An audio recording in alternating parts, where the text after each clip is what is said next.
Hey, welcome to Half the Battle and welcome to another Q&A. Well, let's dig right in, shall we? First question. Had any thoughts of revamping some of your reviews with a newer look?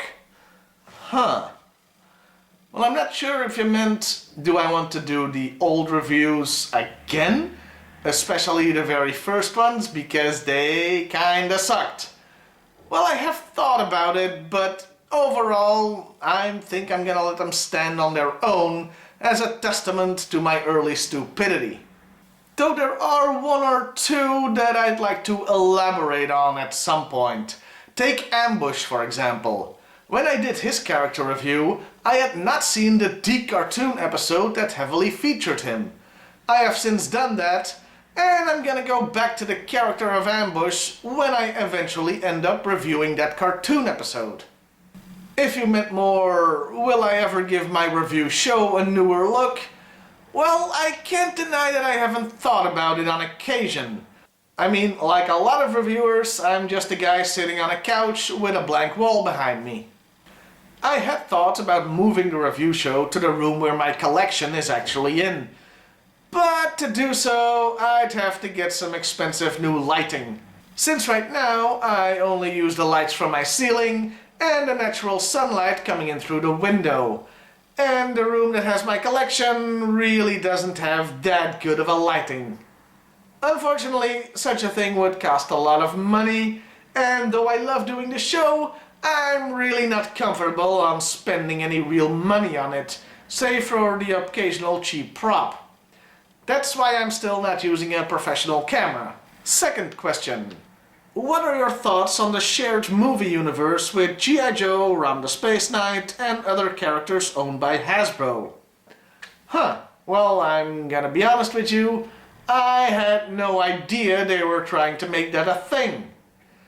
Then again, I can't say I'm totally shocked, considering that if there's a bandwagon, Hasbro is sure to jump right on it at the earliest opportunity.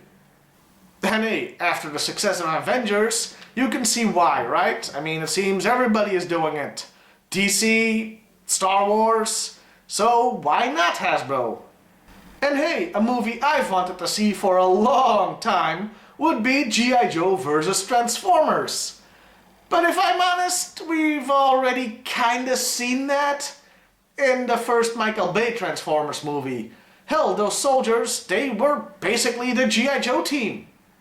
So a G.I. Joe vs. Transformers movie, while I'd still love to see it, would kinda just be going back to the well on that.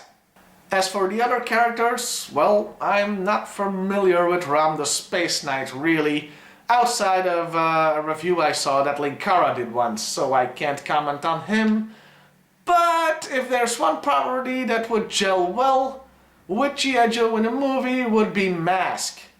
Hell, Matt Tracker is already part of the G.I. Joe team. He got a G.I. Joe figure in, I think, the 25th anniversary line. The only problem I could see with a G.I. Joe and Mask movie would be that the special effects would be pretty damn expensive for all the vehicles that turn into other vehicles. Then again, considering Transformers is nothing but vehicles turning into other stuff, I think they could pull it off. Though my final thought on a shared Hasbro cinematic universe, I can see it working for some properties, but turn into a real disaster with others. Ain't nobody waiting to see Battleship and G.I. Joe crossover is what I'm saying. Final question for today. Many Joe fans tend to be either comic book fans or cartoon fans, with only a few liking them equally. Do you have a preference for the comic book or cartoon series? Oh boy, comic versus cartoon.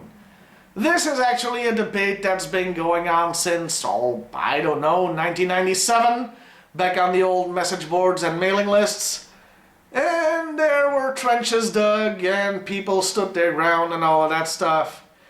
Honestly, I never fought in the continuity wars.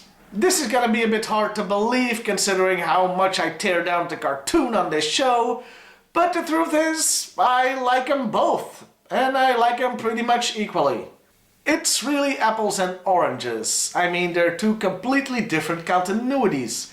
No one would accuse the Cobra Commander of the cartoon for being the Cobra Commander from the comics, for example. I appreciate them both on their own merits. And yes, I really do like the Sunbow cartoon for what it is, warts and all. The D cartoon, a bit less genital warts and all. But honestly, even the D cartoon had some good episodes. Seriously though, gun to my head, I don't have a preference for either of them. Well, that's it for the questions for this week. I don't really have that much of a rant this week, though, as I said last time, with the only toy store in town closing, I went to the next town over to check the toy store out there. And what did I find? 16 euros for a single Star Wars figure. 16 bloody euros. That's what, $17, $18? I remember back in the good old days when I was a kid that a G.I. Joe figure cost about the equivalent of $5. Now an action figure of similar size is triple that or more. That's just unacceptable, especially since in the toy store in my town, it's only about $10 for a Star Wars figure. Ugh, now I'm complaining about prices these days. Pretty sure it'll be kids get off my lawn. I'm getting old. On that happy note, I'll see you next week for a new review.